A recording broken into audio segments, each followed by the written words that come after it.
성경 봉독하겠습니다. 오늘 말씀은 로마서 15장 12절에서 13절 말씀입니다. 또 이사야가 이르되 이새의 뿔이 곧 열방을 다스리기 위하여 일어나시는 이가 있으리니 열방이 그에게 소망을 두리라 하였느니라. 소망의 하나님이 모든 기쁨과 평강을 믿음 안에서 너희에게 충만하게 하사 성령의 능력으로 소망이 넘치게 하시기를 원하노라. 아멘. 사랑의 하나님 아버지, 오늘도 이렇게 예배의 자리로 발걸음을 옮기게 하시니 정말 감사합니다. 하나님, 이렇게 11월을 마무리하면서 벌써 한 해의 마지막 달인 12월을 눈앞에 두고 있습니다. 저희가 지금껏 지내오면서 많은 힘든 일과 수많은 걱정들이 있었지만 그 모든 것을 이겨내게 해주신 우리 하나님의 사랑에 감사하면서 우리의 삶을 되돌아봅니다. 하나님은 그토록 저희들을 사랑하시고 저희에게 좋은 것으로 채워주셨지만 우리가 과연 그 사랑에 보답하는 모습을 보였는지 다시금 돌아보게 됩니다. 또 우리가 얼마나 하나님과 가까워지려고 노력했는지 돌아보게 됩니다. 돌아볼 때마다 부끄러운 마음이 먼저 듭니다. 오늘보다 더 나은 내일을 살아내려 노력했지만 그 안에는 하나님이 없었음을 회개합니다. 또한 하나님 앞에서 더 아름답고 선한 열매를 맺으려고 했지만 그러지 못한 모습도 이 시간 회개합니다. 주님, 저희를 용서해 주시고 그 크신 손길로 남은 한 달도 붙잡아 주시옵소서. 그로써 저희에게 주어진 일상에 저희가 게으르지 않게 하시고 하나님께서 원하시고 기뻐하는 삶이 무엇인지 우리가 잘 알고 실천하는 삶을 살 수 있도록 끝까지 인도하여 주시옵소서. 무엇보다 나라가 많이 어지럽습니다. 많은 문제들을 껴안고 있고 서로가 서로를 해치는 행위를 하는 모습이 너무나도 많이 보입니다. 하나님, 이런 모든 과정 속에서 함께 하셔서 결국은 그 과정 속에서 하나님의 영광이 드러나게 하시옵소서. 이제 지금 이 시간 저희가 하나님께 예배합니다. 부족한 종의 하나님 말씀을 전할 때에 성령의 충만을 허락하시고 능력의 말씀을 증거할 수 있도록 붙잡아 주시옵소서. 또한 고개 숙여 전심으로 하나님께 예배하는 우리 주의 백성들에게 그 크신 은혜 내려 주시옵소서. 예수님의 이름으로 기도드립니다. 아멘. 사랑하는 평택인립교회 성도 여러분, 오늘도 이렇게 예배의 자리로 발걸음을 옮기게 해주신 우리 하나님께 먼저 감사 올려드리며 예배의 자리로 나오신 모든 분들을 진심으로 축복합니다. 어느덧 2021년의 11월이 마지막 마무리를 하고 있고 이제 마지막 달인 12월을 앞두고 있습니다. 이제 12월을 이제 한 해를 정리하는 달이 오고 있는데 새해 때 가지셨던 그 소망과 기도가 정말 좋은 열매를 맺을 수 있도록 끝까지 포기하지 마시고 하나님께 기도하면서 꼭 열매를 맺었으면 좋겠습니다. 날씨도 많이 추워졌습니다. 진짜 이제 자고 일어나면 코가 너무 시려워가지고 전기장판에서 일어나기가 싫어지는데 이럴 때일수록 더 감기도 조심하시고 또 날이 추워졌으니까 더 주의하시고 몸도 안 다치시게 조심하셔서 다치시는 것도 없고 아프신 것도 없이 이번 겨울을 잘 보내셨으면 좋겠습니다. 이번 주부터 강림절기가 시작됩니다. 강림절기는 재림하실 주님을 기다리고 기념하면서 우리가 성탄절 전 4주간의 기간을 말을 합니다. 강림절은 어드벤투스라는 라틴어 뜻이 곧 도착이라는 의미에서 나왔습니다. 그리고 신약성경에서는 재림하실 주님을 기다린다는 의미로 사용됩니다. 교회에서는 이런 주님의 오심에 대한 기다림을 이제 표현하기 위해서 이렇게 앞에 4개의 초를 준비하곤 합니다. 그리고 이 4개의 초로 하나씩 더, 오늘은 첫 번째 주여가지고 하나를 켰지만 다음 주쯤에는 또 2개, 다음 주에는 또 3개 이렇게 하면서 우리가 재림하실 주님을 기다리는 걸 상징을 합니다. 제가 찾아보니까 이제 준비를 하면서 찾아보니까 이런 초의 색깔을 신경을 안 써도 된다고 말씀하시는 분들도 계시고 이런저런 의견들이 많이 존재하긴 하던데 저희는 이제 초의 색깔도 다르게 해서 첫 번째 주에는 이제 보라색 초, 두 번째는 연보라, 셋째는 이제 분홍색, 네 번째 주에는 흰색으로 해서 이제 예수님이 다가오신다는 걸 더욱더 상징하기 위해서 저렇게 해놨습니다. 그리고 이 네 개의 초에는 초마다 의미가 또 따로 있습니다. 첫 번째는 이제 소망의 초, 두 번째는 평화, 세 번째는 기쁨, 네 번째는 사랑의 초입니다. 강림절 첫 번째 주를 맞는 오늘 저희는 이제 소망의 초를 오늘 붙였습니다. 이제 예수님을 기다리는 마음으로 첫 번째 초의 의미인 소망이신 예수님에 대해서 이 시간 한번 살펴보려고 합니다.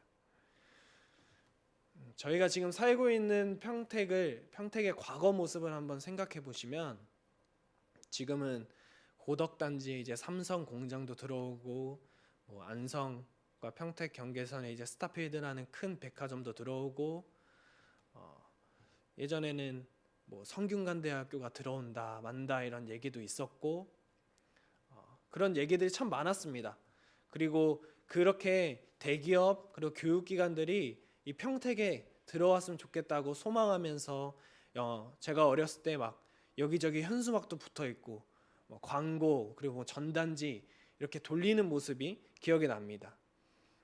이렇게 평택뿐만이 아니라 뉴스를 보면 TV를 보면 많은 도시에서 우리 도시의 이런 대기업 혹은 뭐 교육기관 그런 기업과 같은 뭔가 도시에 이득을 줄 수 있는 건물들이 유치됐으면 좋겠다는 소망을 가지고 뭐 광고도 하고 뭐 이렇게 운동도 하는 모습을 볼 수가 있습니다.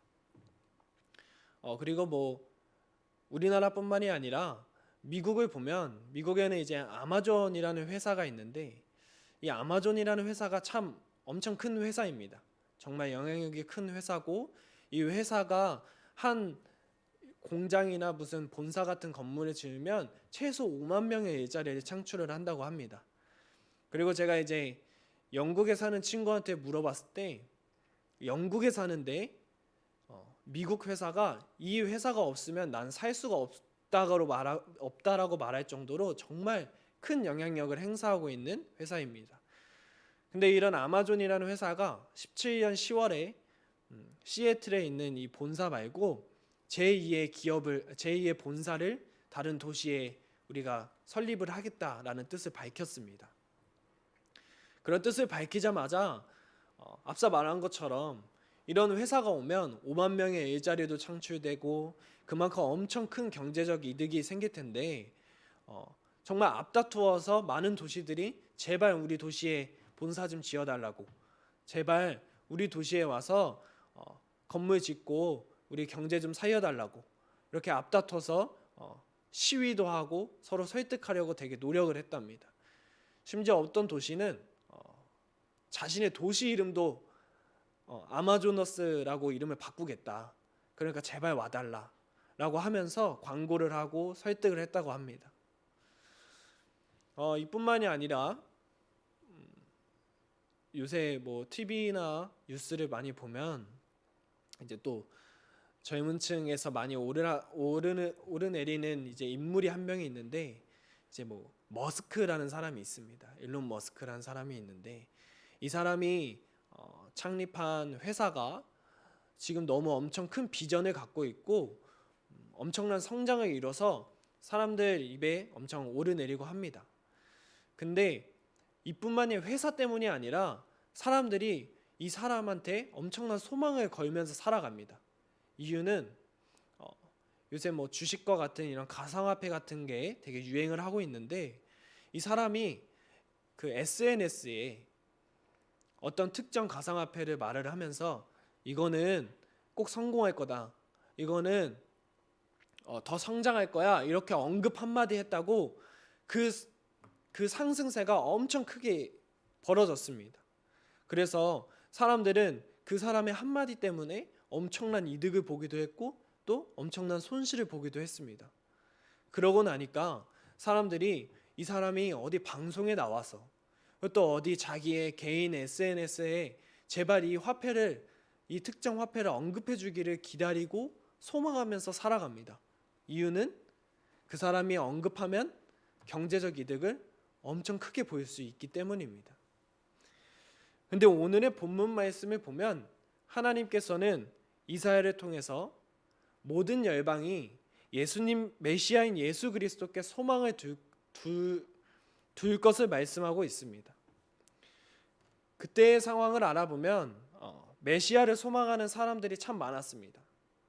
가난한 사람도 있었고 밥을 먹지 못하는 사람도 있었고 괴롭힘 당하는 사람, 핍박당하는 사람, 정말 힘든 상황 속에서 살아가는 사람들이었기 때문에 그때의 사람들은 정말 메시아인 예수 그리스도가 빨리 오시기를, 우리 눈앞에 오시기를 소망하며 살아갔습니다.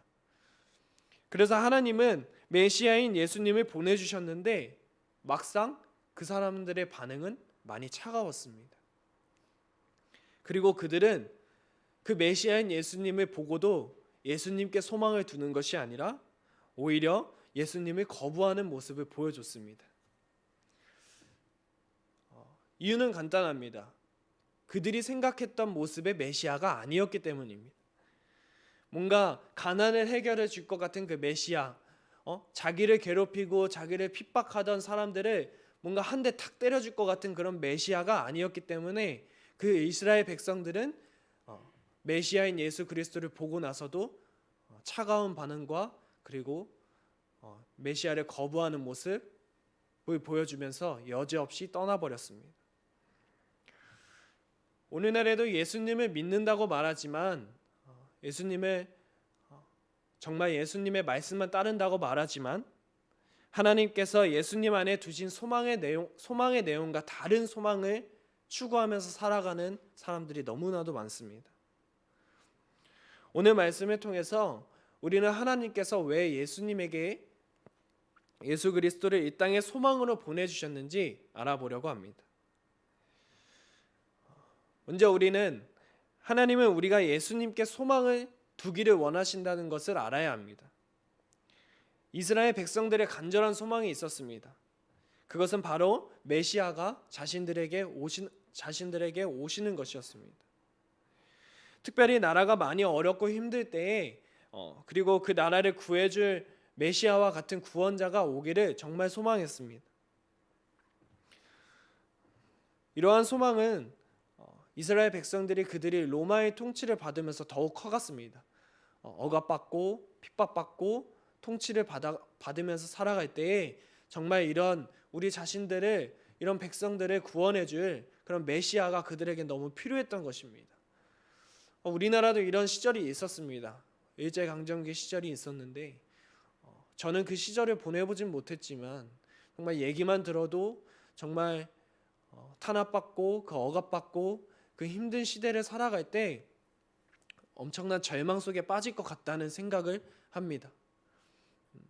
그리고 우리나라도 그렇고 이스라엘 백성도 그렇고 이런 절망 그리고 이런 핍박과 이런 억압 속에서 이겨내기 위해서 많은 대항을 했습니다.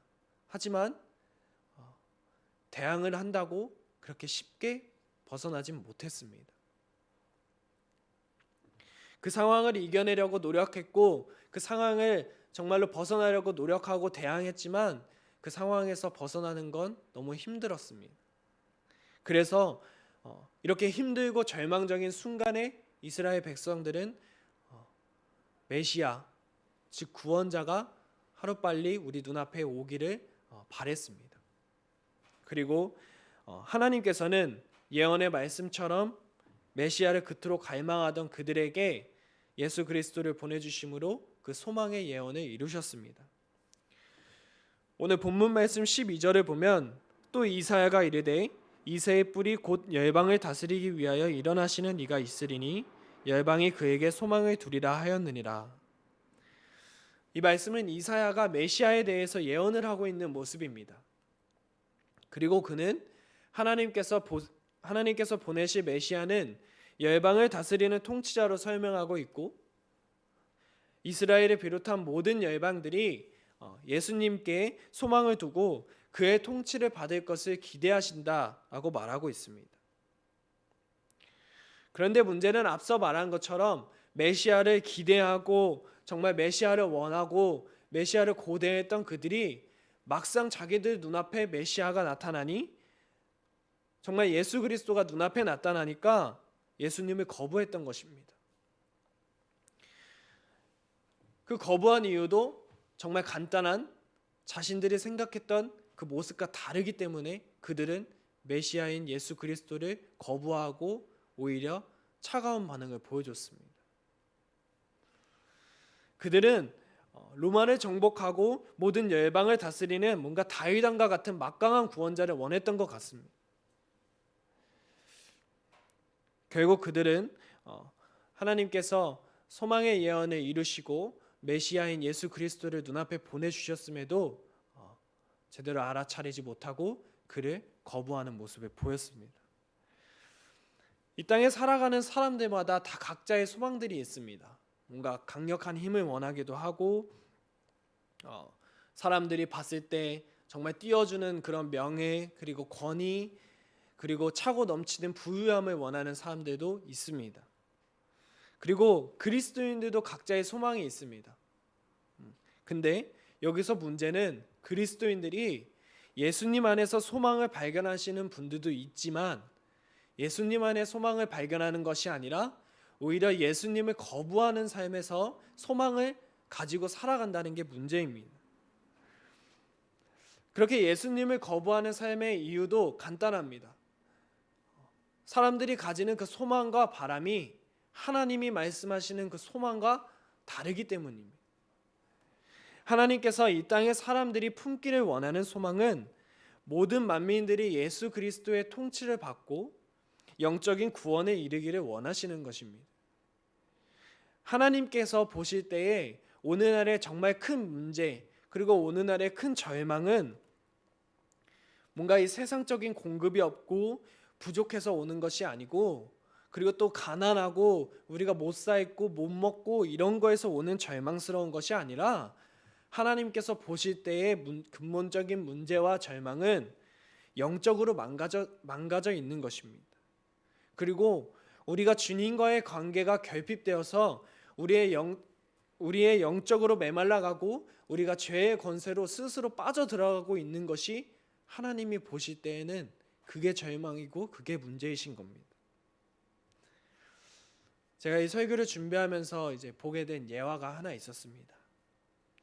고등학교를 졸업하는 한 아들이 있었는데 이 고등학교를 졸업할 때 이 아들이 아버지에게 아버지 저 고등학교 졸업하니까 자동차 한 대만 사주십시오 라고 부탁을 했다고 합니다.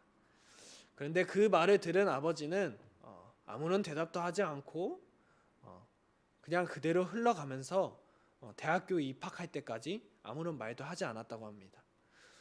근데 그 아들은 그렇게 자동차를 사달라고 계속해서 쫄랐는데 아무런 대답도 주지 않고 자동차를 사주지 않는 아버지한테 너무 속상한 마음을 가지고 이제 기숙사를 들어가는 날이 됐습니다. 그때 한 번 더 아버지한테 아버지 저 기숙사도 들어왔는데 저 공부 열심히 해서 들어왔는데 자동차 한 대 사주시면 안 되네요? 근데 아버지한테 돌아온 대답은 자동차가 아니라 오히려 성경책 한 권이었습니다. 그리고 아들한테 아들아 이 성경책을 꼭 틈나는 대로 읽었으면 좋겠고 특히 내가 표시해둔 빌립보서 4장 19절의 말씀은 너가 꼭 세상을 살아가면서 도움이 되는 말씀이니까 꼭 마음속에 품고 살아갔으면 좋겠다. 근데 뭐 자동차를 사달라고 했는데 안 사주고 자동차 성경책 이렇게 있는데 성경책을 받은 아들이 과연 그 아버지의 말을 들었을까요? 당연히 듣지 않았겠죠. 아들이 봤을 때는 너무 작아 보였을 겁니다. 그 성경책이. 그리고 자동차 사주지 않고 뭔 성경책을 주시냐면서 아버지를 많이 비판을 했겠죠. 그렇게 아들은 그 성경책을 먼지 속에 처박아 두고 어디에 있는지도 모를 만큼 그냥 짐더미 속에 처박아 뒀다고 합니다. 그리고 아버지를 만날 때마다 아들은 아버지 이제는 자동차를 좀 사주세요. 근데 아버지는 똑같이 성경에 읽었니? 라고 물어봤다고 합니다. 그렇게 대학교 졸업식 날이 와서 대학교 졸업식을 하는데 이제 아버지가 아들을 축하해 주려고 졸업식에 찾아갔습니다. 찾아가고 나서 축하를 다 해주고 나서 아들에게 아들아 너 그 성경책 어디 갔니? 너 그 성경책 읽어봤니? 라고 물어봤답니다. 근데 그 아들은 성경책 읽어보지도 않고 대학교 졸업식에 와서도 자동차도 안 사줬으면서 또 성경책을 읽으라는 그 아빠의 말에 너무나도 화가 났다고 합니다. 근데 이제 아버지가 아들아 그러면 지금이라도 내 앞에서 빌립보서 4장 19절이라도 같이 읽어보자 라고 말을 했다고 합니다. 아들은 마음에 들지 않았지만 아버지가 시키니 성경책을 꺼내와서 같이 빌립보서 4장 19절을 읽어봤습니다. 그곳에는 나의 하나님이 그리스도 예수 안에서 영광 가운데 그 풍성한 대로 너희 모든 쓸 것을 채우시리라 라는 그 말씀과 함께 자동차 한 대 값에 되는 수표가 담긴 봉투가 끼워져 있었다고 합니다. 여기서 아들의 절망은 자신이 원하는 자동차를 아빠가 사주지 않는 것에서 왔지만 이 아버지의 절망은 아들이 세상 것에 절망을 느끼고 하나님의 말씀대로 살아가지 못한다는 것, 그리고 아들이 영적으로 메말라가고 있다는 것에서 아버지는 절망을 느꼈습니다. 오늘날 이 땅의 많은 사람들은 세상적이고 물질적인 소망 가운데에만 살아갑니다. 자신의 만족만을 위해서, 그리고 자신의 기쁨, 자신의 쾌락, 자신의 욕구만을 위해서 살아갑니다. 그리고 그런 욕구와 그런 만족을 채우려고 노력하며 살아가는데 그게 채워지지 않을 때에는 그 세상 것에 절망을 느끼면서 살아갑니다.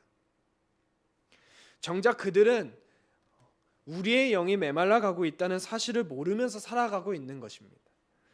비로소 우리가 우리의 영에 대해서 다시금 돌아보고 알게 될 때에, 그리고 계속해서 우리의 신앙생활에 관심을 갖게 될 때에 나의 육신의 만족을 소망으로 살아가는 것이 아니라 예수 그리스도의 말씀에 얽매여서 내 영을 만족시키는 삶을 살아가게 됩니다. 그렇게 예수님이 이 땅의 소망이 되심을 우리는 깨닫게 되는 것입니다. 다시 한번 분명하게 말씀드리자면 하나님은 우리의 영적인 상태를 다 꿰뚫고 계시는 분이십니다. 오늘날 많은 사람들이 잘 못 먹고 잘 못 사입고 자신들이 사고 싶은 거 다 못 사는 것에서 그런 인생의 궁핍함이 절망이라고, 그리고 인생의 궁핍함이 다 모든 것이라고 생각하지만 정말 문제는 자신의 욕망에 사로잡혀서 하나님의 뜻을 무시하고 하나님의 뜻을 저버리고 죽을 길을 우리가 스스로 걸어가는 그 영적인 문제가 진정한 문제이자 절망이라는 것입니다. 오늘 말씀은 우리의 소망을 세상이 아닌 예수 그리스도께 두라고 말하고 있습니다. 예수 그리스도께 소망을 두는 사람들은 더 이상 자신의 삶을 자신이 통치하지 않고 주님의 통치 안으로 들어가게 될 것입니다. 그리고 주의 뜻이 이루어지는 삶을 살아가게 될 것입니다.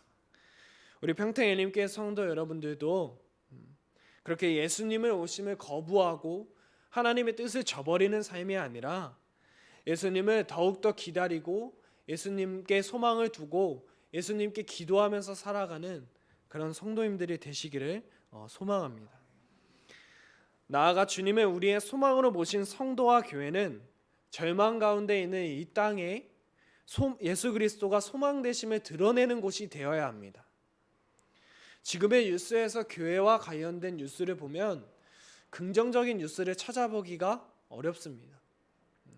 정말 많은 교회가 노력하고 있고 사회에 환원하려고 하고 있고 사회의 빛과 소금이 되려고 노력하고 있고 정말 예수 그리스도가 소망이라는 걸 보여주려고 노력하고 있지만 아직까지 세상 사람들이 이 교회와 기독교를 볼 때에는 소망의 눈초리로 보기보단 절망 그리고 실망의 눈초리로 보는 눈이 더 많은 것 같습니다. 근데 사실 제가 신학교에 처음 들어갔을 때도 이런 생각을 했습니다. 교회에는 희망이 없다. 제가 그렇게 생각했습니다. 처음 들어갔을 때 교회에는 희망이 없구나. 이제 많은 사람들이 교회를 안 찾을 것 같다. 이런 극단적인 생각을 하게 되었습니다. 제가 이렇게 생각한 이유는 제가 보는 교회 그리고 제가 보는 신학교의 모습을 봤을 때 예수 그리스도를 전파하고 있는 곳인데 오히려 다른 사람들이 봤을 때 이 예수 그리스도를 욕보이게 하는 곳 같다라는 생각을 계속해서 하게 됐던 겁니다. 그래서 저는 신학교 처음 들어갔을 때 정말 이제는 희망이 없다. 나는 이제 뭐하고 살지? 라는 이런 생각을 많이 했던 것 같습니다. 그런데 어느 날 제가 이제 어떤 교수님의 한 수업을 들었는데 교수님께서 신학생들인 저희에게 이런 말씀을 해주셨습니다. 신학은 똑똑해지려고 하는 것이 아니고 신학은 남들을 지배하기 위해서 하는 것이 아니고 신학은 단지 자신의 삶에서 보여줘야 하는 것이다. 이 말은 신학을 공부하고 있던 저희 신학생들에게 단지 이 신학을 공부한다고 생각하지 말고 이 예수님, 이 하나님을 그냥 단지 공부한다고 생각하지 말고 너희들이 먼저 소망을 가지고 이 세상의 빛과 소금이 되었으면 좋겠다고 저희들에게 말씀하신 것이었습니다. 이 말씀을 듣고 보니 내가 지금껏 소망을 예수님께 두지 않았구나 라는 걸 정말 크게 깨달았습니다. 내가 소망을 예수님께 두고 있는 교회들도 무시하고 살고 있었구나.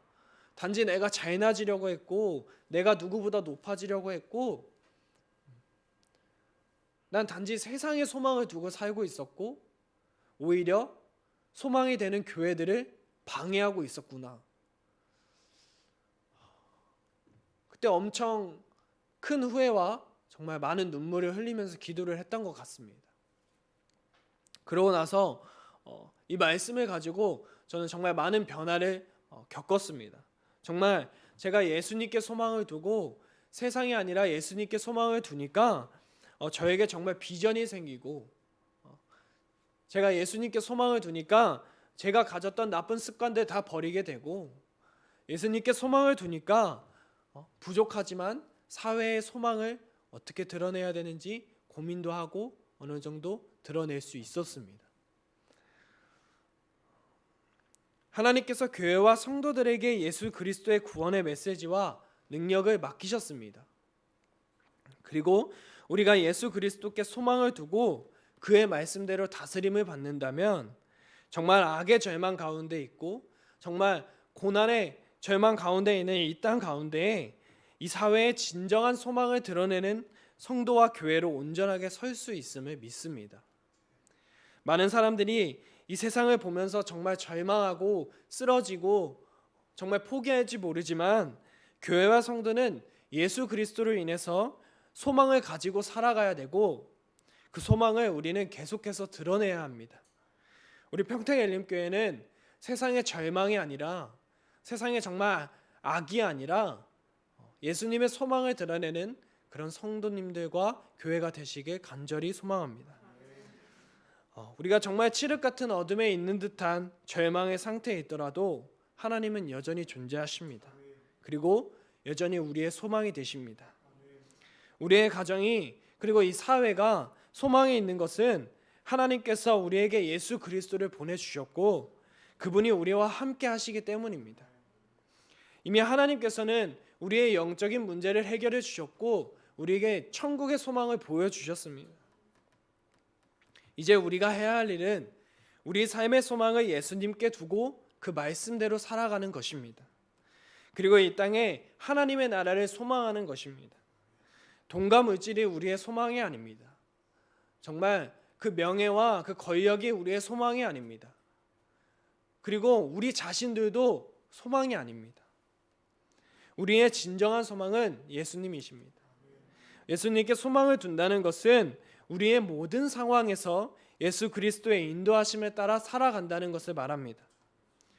우리가 시작된 강림절 이 기간에 우리의 영혼을 구원하셔서 천국의 소망을 주신 그 구원의 기쁨이 회복되기를 원합니다.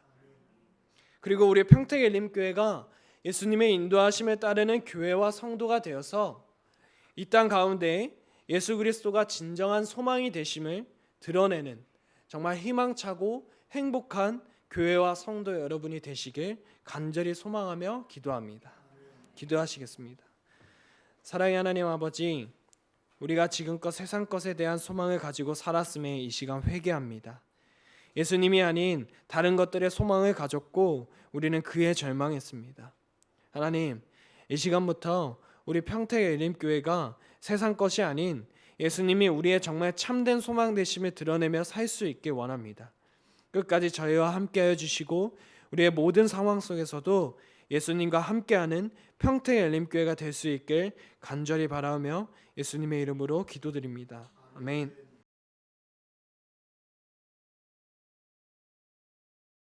또 하심으로 예배를 마치겠습니다. 하나님, 우리가 주님이 우리의 소망이고 교회가 우리의 소망임을 믿습니다.